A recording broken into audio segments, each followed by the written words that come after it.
Warning, the following video contains opinions that are mine and not anyone else's. All viewers of Banditex are encouraged to form their own opinion and to not follow mine directly. Nintendo, a game company that has been around for a very long time. A name with many game franchises tied to it. Animal Crossing, Zelda, Metroid, and of course, Super Mario. The Super Mario series is one that is loved for many good reasons. Mario games almost never fail to deliver on the goods, and several games have helped evolve the game industry over the years.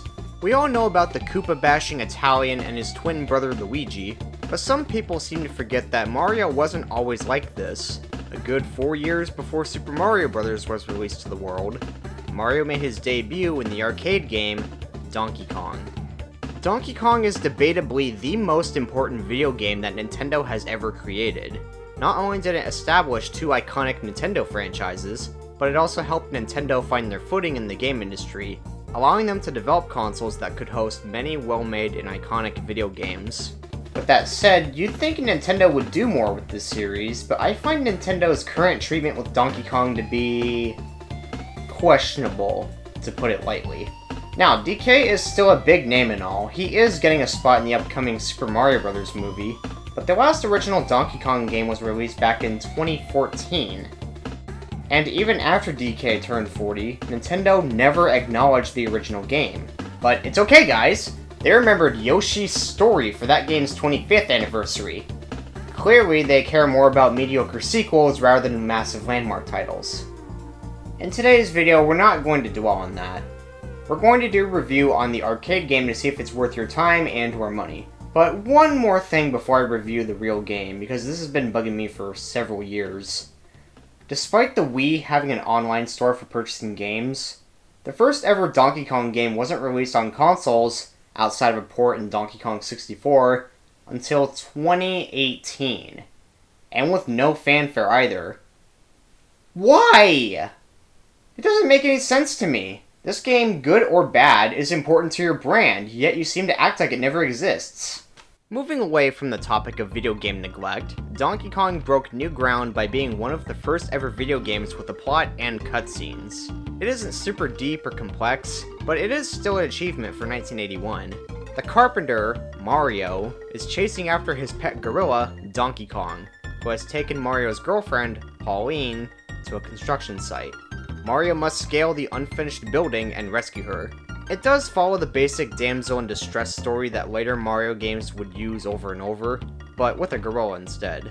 It's worth noting that Mario was originally named Jumpman, and that the Donkey Kong we see here isn't the same tie-wearing ape we have now.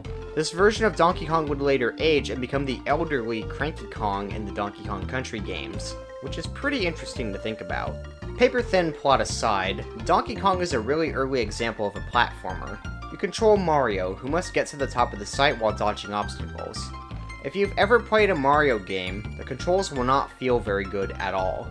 The jumps are all short, somewhat realistic hops that barely get the man above the ground. It's worth noting that Mario is also locked in the air and will keep moving until he lands. Speaking of hitting the ground, Mario cannot fall far either, as falling from a height greater than his size will kill him.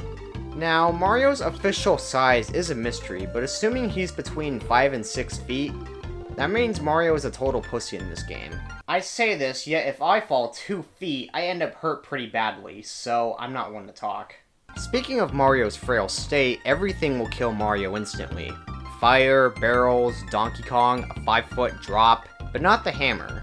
This is Mario's only means of self-defense. But I don't really like using the hammer, since you're stuck with it until it runs out, you can't jump with it, and you can still get killed by things while the hammer is above Mario. Donkey Kong's level structure varies depending on which version you're playing. Overall, there are 4 different screens, each one having a different setup. Once the 100-meter stage is over, the game loops, with each cycle making the game harder. The 4 levels are the iconic 25-meter climb with ladders and barrels, the 50-meter pie factory, the 75-meter elevators, and the 100-meter stage where you need to walk over every bolt and take down Donkey Kong. The Japanese version plays these levels in that order, while the American version has a much different order.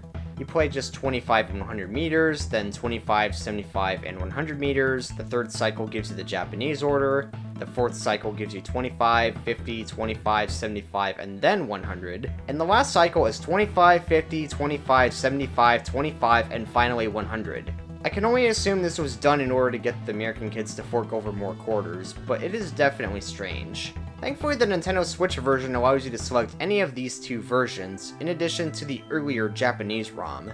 I'm not sure how this one differs from the later one, but it's the thought that counts, I guess. The game is certainly playable, but I don't find it to be very engaging, at least for a lengthy period of time. Typically when I play Donkey Kong, it's for the basic 4-screen loop, as soon as I pull that last bolt and watch Donkey Kong fall, I shut the game off and go do something else. This game was released in 1981, and video games were very different back then. There were no lengthy cutscenes that spanned hours of game time, no hidden objectives, just pop in a quarter or two and see how you do. Even with that, I would rather just have a single gameplay loop that just increases in difficulty over time. A game like Space Invaders is what I mean by this. The variety is great and all, but I think it clashes with how I think arcade games should be made. There isn't much else to say about this game. The sounds are nice, the graphics are decent, and the game is fine and all, but not for very long.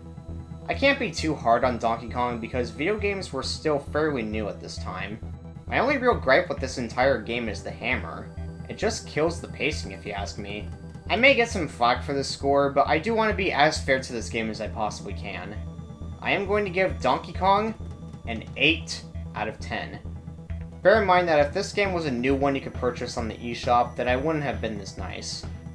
I would rather play nearly any other game I've looked at already, even the ones with lower scores. But Donkey Kong was mainly here to set the stage for what was to come. People ate this game up back then, which led to Donkey Kong being ported to other game systems of the time. And the results are interesting. To start, I'm only looking at ports that actually got released on video game consoles. No PC games, so get that ZX machine out of my sight. I will also be ignoring Game & Watch and Coleco tabletop versions, as these are just LCD games. The last game I want to bring attention to is the Game Boy game from 1994. This game looks like a Game Boy port of the arcade game, when in reality it's a brand new game that spans over 90 stages, and features a far more capable Mario. I mean, check this shit out.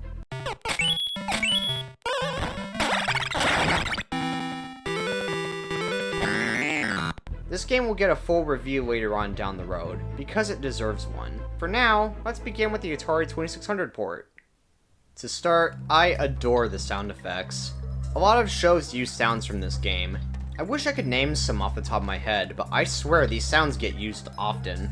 This isn't a show, but the only example I found was in the video game SpongeBob Battle for Bikini Bottom, where it can be heard during the skee-ball game in Goo Lagoon.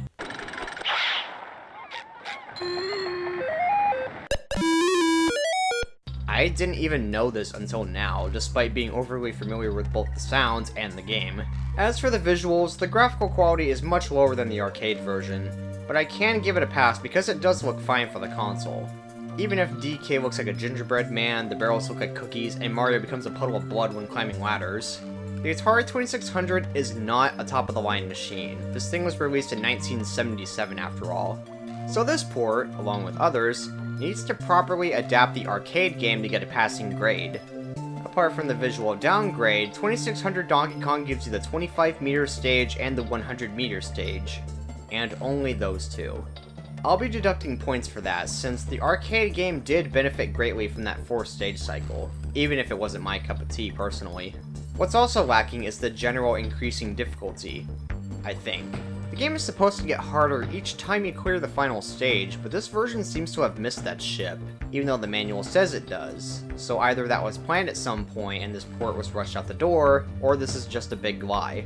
Either way, I'm not seeing it. The console does have different difficulty switches you can toggle to modify the difficulty, but Donkey Kong doesn't seem to use those either. On the subject of challenge, the 25-meter stage is incredibly easy, yet the 100-meter stage is just bullshit sometimes. You see, the fireballs are programmed to move to the sides of the girders, but sometimes they'll turn around with no warning, which can cost you a life if they happen to do this while you're over them. Overall, not a horrendous attempt to bring the arcade experience home, but it could have been better, even by Atari 2600 standards. 5 out of 10. Up next is the ColecoVision version of Donkey Kong, which was a pack-in game for the system and is widely considered to be the best home port of its time. Right out the gate, the sounds and visuals are superb, and we even get 4 difficulty options, which is probably the most out of every port I'm looking at. As for the levels, we get 3 out of 4 here, with the Pie Factory being the only missing level. On the surface, this looks like the best home conversion, but it's the little things that they screwed up. And I do mean there are more than Donkey Kong being on the wrong side of the 25 meter level. For example, getting a hammer makes you invincible, which is not how it's supposed to work. Mario's fall height problem is also a little weird this time around. Falling here won't kill Mario like in the arcade release, yet in other areas Mario will still die regardless. Having 75 meter is cool and all, but the level feels lacking without the springs. Speaking of 75 meter, that's the final screen, not 100 meter, which feels strange.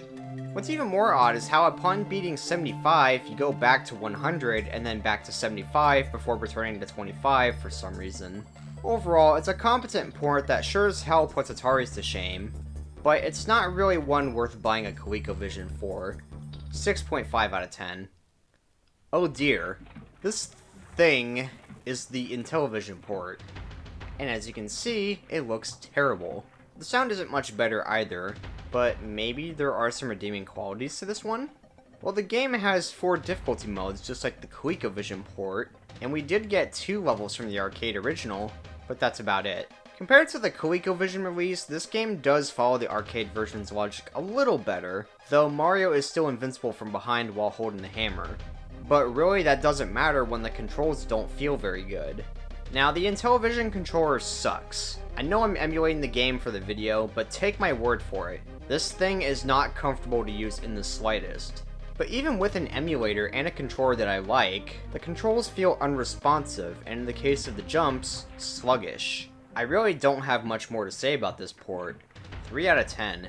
Now, Coleco did this, the Atari 2600, and ColecoVision ports. And there seems to be some sort of conspiracy going on with this company. It's believed that ports like this were made bad on purpose in order to make the ColecoVision port look superior. And honestly, I do believe this. Controversies like this were much easier to get away with back in the day, and Atari was also guilty of lying in their commercials at this time. Here's Pac-Man on ColecoVision. No, that isn't Atari, that's your 2600 version, you fucking liars! Anyway, right here is the most common version of Donkey Kong available. The NES or Famicom port. This game has made its way to the Famicom Disk System, Wii, Wii U, 3DS, Game Boy Advance with squished graphics, and the Switch's online service. An interesting fact about this version of Donkey Kong is that it is one of the 3 launch titles to the Famicom in 1983. The Famicom is what the original Nintendo Entertainment System was in Japan, and it predated the American console by 2 years. So it was up to ports like this to make a strong first impression towards what would become the console that gave us Super Mario Bros. And The Legend of Zelda. The visuals are nearly identical to the arcade release, which surpassed the already decent ColecoVision port, and the sound is replicated very well. The game even has new music on the title screen. It ain't much, but it's still a decent addition. Unfortunately, this version has one big omission: the 50 meter stage. The most common reason as to why this is the case is because of cartridge limitations of the time, which is really disappointing, since that is really my only gripe with this game. It is also easier than the arcade version, but the game actually gets harder with each cycle, and if you're still not satisfied, there is a Game B, which is the hard mode. I'll give this port a fair 7.5 out of 10, but I do wonder why this semi-butchered port is more common than the arcade version. Before we look at our final version, let's look at the Atari 7800 port.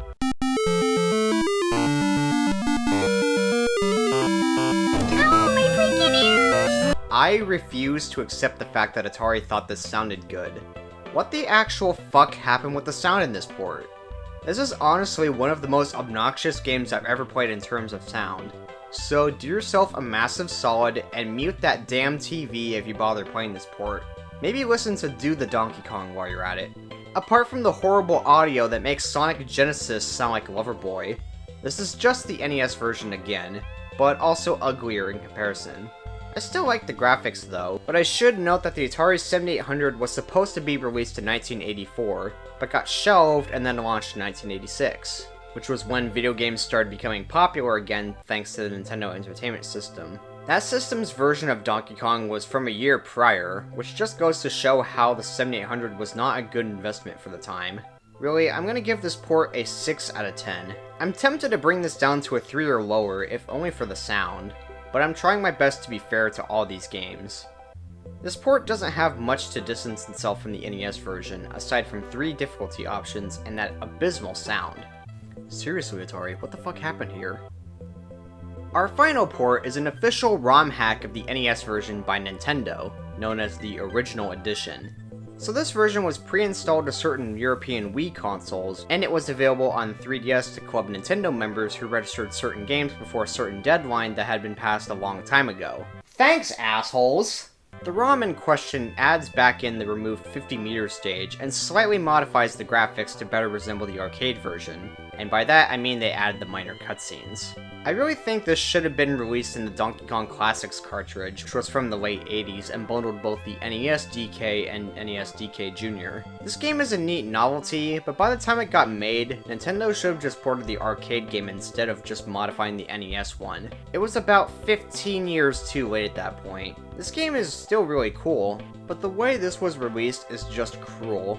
I will give this an 8 out of 10, if only for the fact that this game does everything right, but Donkey Kong was already an 8 out of 10 game. It's a port with the same bells and whistles, and that one glaring wart with the hammer power-up. Let it go, Mario, the clock is ticking. So that is Donkey Kong and its mini ports. Really, the only one you should play is the arcade release on the Nintendo Switch. The standard NES version is a good substitute, but that's if you cannot get your hands on the arcade release. If you can somehow play the original edition, then go for that port as well. As for the rest, you really can just ignore these. They were all byproducts of the time that have been made obsolete by the various advancements of technology allowing us to play the real arcade game on a real console. With that said, I am going to end the video here. Thank you for tuning to this episode of Banditex. I'll catch you in the next one.